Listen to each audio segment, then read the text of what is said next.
आप सभी को नमस्ते। वंदे मातरम साथियों, जय जवान जय किसान, इनकलाब जिंदाबाद। और ये वीडियो जो है एक खुशखबरी को लेकर है, लेकिन कुछ गंभीर सवाल भी उठाती है।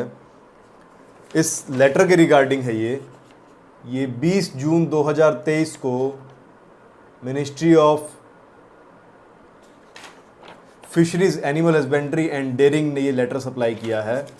और ये लेटर है life stock exportation and importation bill के रिगार्डिंग। आप जानते हो कि जैसा कि 7 तारीख को सरकार ने इसके ऊपर सजेशंस, कमेंट्स और कंप्लेंट्स मांगी थी, उसी को लेकर पूरे देश भर के अंदर हुए विरोध को देखते हुए सरकार ने आखिर में तो ये बात मानी कि हाँ, ये सेंसिटिव इशू है और इस बिल को जो है वो लोग विड्रॉ कर रहे हैं, जैसा कि आप इसकी 4th पॉइंट में पढ़ सकते हैं।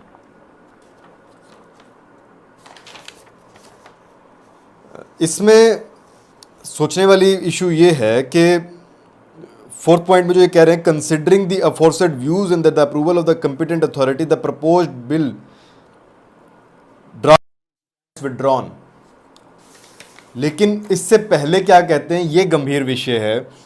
ये कहते हैं सब्जेक्ट है livestock and livestock products importation and exportation bill 2023।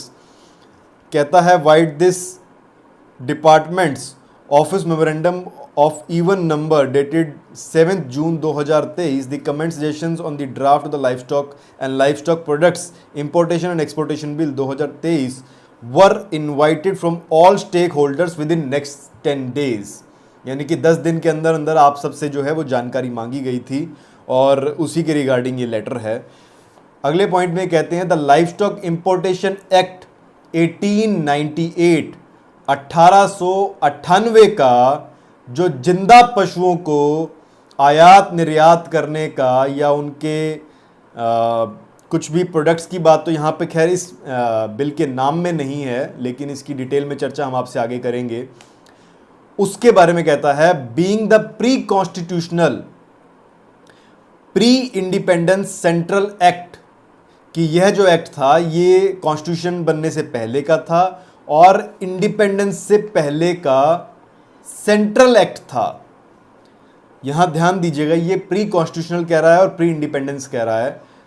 और आगे कहता है need has been felt to align it with the contemporary requirements and prevailing circumstances related to sanitary and phytosanitary measures। यानी कि साफ सफाई और फाइटोसैनिटरी यानी कि प्लांट से रिलेटेड जो है उनकी सैनिटेशन, यानी कि उन पे कोई पेस्ट ना हो, उन पे कोई बीमारियां ना हो, कोई और जीव जंतु ना हो, इसके बारे में बात की जा रही है यहाँ पे। And it's extent allocation of business rules 1961, मतलब उसको बिजनेस रूल्स 1961 के तहत स्ट्रीमलाइन में लाया जाए इस life stock importation act of 1898 को। इसके बारे में बात कर रहे हैं यहाँ पे ये लोग।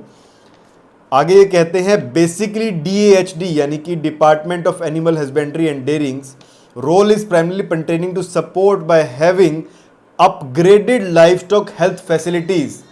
इस पॉइंट के ऊपर आप थोड़ा ध्यान दीजिए। Upgraded livestock health facilities की ये बात करते हैं और hygiene etcetera including animal welfare aspects of overall development of animal husbandry sector. यानी कि एनिमल हस्बेंड्री के सेक्टर को, जिसको ये स्टॉक मानते हैं, जिसको ये लोग कमोडिटी मानते हैं, पशुओं को, जो जानवर है, जल जंगल जमीन जो है, उसको ये लोग जो हैं धरोहर ना मान के ये लोग जो हैं उसको प्रोडक्ट या उसको कमोडिटी मानते हैं, तो या स्टॉक मानते हैं। उसी से रिलेटेड ये कहते हैं कि उसको एक तो बिजनेस रूल्स के साथ अलाइन करने की बात हो रही है, दूसरा ये बताते हैं कि लाइफ स्टॉक इंपोर्टेशन एक्ट 1898 का जो था उसको जो लेके आने की बात चल रही है। यानी कि जो कथाकथित आज़ादी थी उससे पहले के जितने भी कानून हैं वो खत्म नहीं हुए, वो कानून आज ही बदस्तूर पड़े हुए हैं। उसका जब मन करता है सरकार के ऊपर से दबाव पड़ता है, वही मल्टीनेशनल कंपनियों का या फिर उन अंतरराष्ट्रीय गिरोह का जब उनके ऊपर दबाव पड़ता है तो वो लोग उन कानूनों को वापस लेके आते हैं या तो उन कानूनों को उसी प्रकार से इस्तेमाल कर लिया जाता है या उनमें थोड़ा बहुत खेर बदल करके और उनका कुछ और नाम करके वो उनको इस्तेमाल करते हैं, जैसा कि आपका पेंडेमिक के टाइम पे हुआ था, जैसा कि आपका डिज़ास्टर मैनेजमेंट एक्ट के टाइम पे हुआ। और डिज़ास्टर मैनेजमेंट एक्ट तो बाद में बना, लेकिन वो जो पहले वाला था जिसके बारे में अभी आपसे मैंने नाम लिया, वो आज़ादी से पहले का था।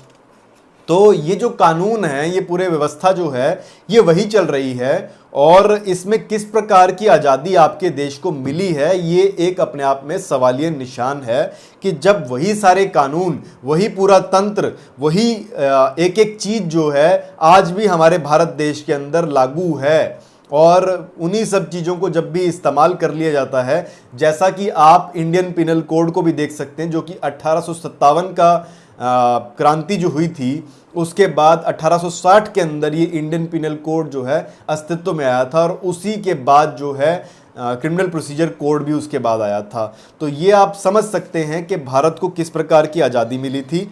और ये जो सैनिटरी और फाइटो सैनिटरी मेजर्स की बात करते हैं, या फिर लाइफ स्टॉक हेल्थ फैसिलिटीज़ को अपग्रेड करने की बात करते हैं, हाइजीन की बात करते हैं, इसके अंदर ज़रूरी बात यह है कि जो पब्लिक हेल्थ बिल आ गया है 2017 के अंदर, जो पब्लिक हेल्थ बिल का ड्राफ्ट बना के इन्होंने रखा हुआ था, जिसके बारे में लगातार हम लोग आप लोगों को जो है जागरूक कर रहे हैं, आप लोगों तक वो जानकारियां पहुंचा रहे हैं, उसका क्या हुआ उसके बारे में जानकारी लोगों तक ना है। और आप लोगों को उसकी गंभीरता को समझना होगा कि शक के बेसिस के ऊपर, सिर्फ और सिर्फ संदेह के बेसिस के ऊपर, कि उनको संदेह है कि आपके पशु, आपके जानवर जो हैं किसी प्रकार की बीमारी को फैला सकते हैं, उस चीज़ के बेसिस के ऊपर उनको ठिकाना लगाया जा सकता है, उनको गोली मारी जा सकती है, उनको जो है उठा के कहीं लेके जाया जा सकता है, उनको बंदी बनाया जा सकता है, आपकी फसलों को आग लगाई जा सकती है।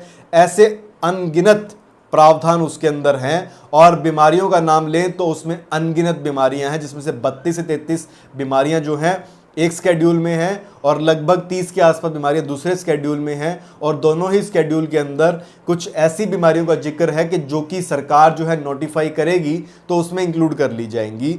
ये सब बातें जो हैं इस समय पे बहुत ही गंभीर विषय है, और आप लोगों को ये समझना चाहिए कि भारत को किस प्रकार की आज़ादी मिली थी। क्योंकि अगर आज़ादी सही मायने में मिली तो मैं आपसे ये दोबारा पूछता हूँ, जो कि मैं पहले भी पूछ चुका हूँ, कि भारत के पास डिक्लेरेशन ऑफ इंडिपेंडेंस है कि नहीं है, ये आप जानने की कोशिश कीजिए, जैसा कि अमेरिका के पास है। भारत के पास कोई भी ऐसी इंडिपेंडेंस को लेके कोई ट्रीटी है क्या, जो कि दो स्वतंत्र राज्यों के बीच में, दो स्वतंत्र देशों के बीच में जब भी कोई ऐसी संधि होती है तो कोई ट्रीटी की जाती है, अंतर्राष्ट्रीय स्तर के ऊपर जब कुछ किया जाता है तो उसको ट्रीटी का नाम दिया जाता है। क्या कोई ऐसी ट्रीटी है क्या? जिस प्रकार से ये लोग पेंडेमिक ट्रीटी लेके आ रहे हैं, क्या हमारे पास इंडिपेंडेंस की कोई ट्रीटी है कि नहीं है, ये आप जानने की कोशिश कीजिए। आपके पास कोई पैक्ट है क्या, आपस में कोई संधि, कोई एग्रीमेंट? क्या सरकार ने कभी, क्या भारत सरकार ने या भारत की जो आज़ाद फौज बनी, क्या उसने कोई इस प्रकार की पैक्ट या एग्रीमेंट कभी किया, या किसी इस प्रकार का कोई कॉन्ट्रैक्ट किया उन देशों के साथ जिन देशों का हमारे देश के अंदर दखल था? अगर ऐसा कुछ आपके सामने है और आपके पास ऐसा कोई एविडेंस है, तो मैं चाहूँगा कि आप वो एविडेंस ज़रूर मेरे नंबर पर 9467960600 पर आप ज़रूर जो है व्हाट्सएप कर दें। ध्यान दीजिएगा, व्हाट्सएप कीजिएगा, कॉल्स बहुत ज़्यादा आते हैं तो मैं सारी कॉल्स अटेंड नहीं कर पाता हूँ। तो आप लोग इन विषयों की गंभीरता को समझिए और लगातार सरकार से इन बातों के लिए सवाल उठाइए।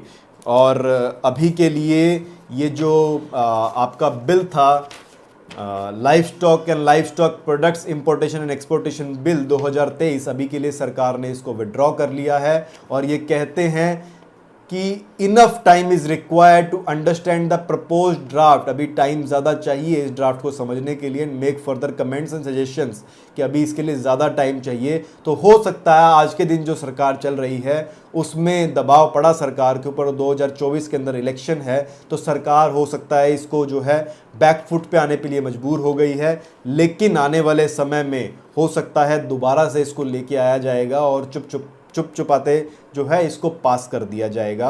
अभी के लिए इन्होंने बंद कर दिया है और ये कहते हैं the draft involving sensitive and emotions with animal welfare and related aspects and hence further need wider consultation, यानी कि और कंसल्टेशन करेंगे इसके ऊपर ये लोग और बातचीत करेंगे और उसके बाद किसी निष्कर्ष पे पहुंचेंगे कि हमें इसके ऊपर क्या करना है। साथियों, एक छोटी जीत है आप लोगों की और आप लोगों ने बहुत पुरजोर मेहनत करी है। ये उसी का फल है कि जनतंत्र के अंदर, गणतंत्र के अंदर जो सही मायने में जनता की सरकार है आज भी, और जनता ही सरकार है, उसके तहत आप लोगों ने आवाज़ अपनी बुलंद करी और वही कारण रहा कि आज सरकारें अपने इस खेल के तहत जो उन पे दबाव था या जो उनके स्टेक होल्डर्स थे या उनके ऊपर जिस भी प्रकार से वो लोग इन्वॉल्व थे, आज उनको बैकफुट पर जाना पड़ा।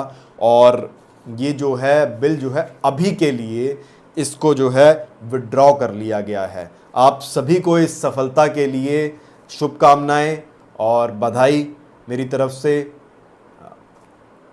आगे कुछ और गंभीर विषयों के लिए हम जो है दोबारा जुड़ेंगे और तब तक के लिए इनकलाब जिंदाबाद साथियों। जय जवान जय किसान, वंदे मातरम।